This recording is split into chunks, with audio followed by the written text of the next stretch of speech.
When you walk into the galleries devoted to the art of Oceania at the Metropolitan Museum of Art in New York, one of the entranceways leads you directly to an ensemble of slit drums from Vanuatu. All three were made in the northern Ambrym Island, two of them made in the same village, Whanla. We have one whole slit gong, and then two of the finial tops that have been separated from the vertical gong structure itself. And that's a nice reminder that these musical instruments were meant to be played together. A slit drum would be commissioned often by a senior person in the community for a specific event, but then it would join older slit drums that had been made for other events. The central figure is 14 feet high. It was commissioned in the 1960s by the highest ranking man in Whanla. He's actually recognized as the creator of this piece, even though it was carved by a well-known carver from a nearby community. That's precisely the opposite of the way we think of things, where the artist is the center of creativity and we don't generally spend too much time giving credit to the person who paid for the object. We can see that it's been carved from a single piece of wood, so quite a large tree has been used here.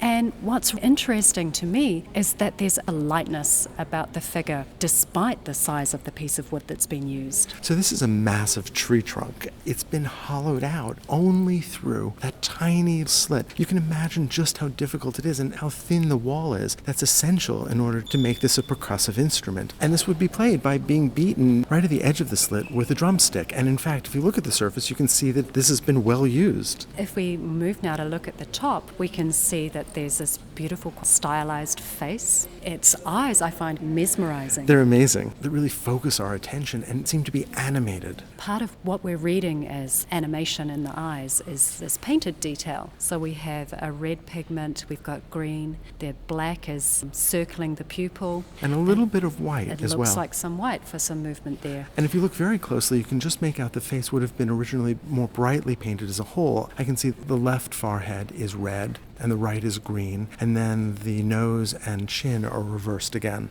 The museum records that these eyes are representing the morning star. The whole head is a lovely, gentle, concave form that seems to almost arc in. It pushes towards us at the forehead and then down at the chin. So the whole shape is a large, almost spoon-like form. The face itself is framed by these concentric tooth-like projections, and you can see at the bottom, beneath the little hands and arms, some spirals, and they're representing the tusks of pigs. Now, pigs were important. They were animals that were used for sacrifice, but they were also gifted. And so these were animals that represent wealth. So if we travel around to look at the back of the gong, we can see that there's a full human figure carved into the back of the head with its lower legs just extending down into what we might think of as the body of the instrument. I'm interested in the way that the knees both point out, which is a motif that's fairly common in oceanic art. And the hands are upraised, so it looks like it's possibly celebratory. And in fact, the museum conjectures that this may be a reference to a particular ceremony which is known as the grade ceremony, which marks a moment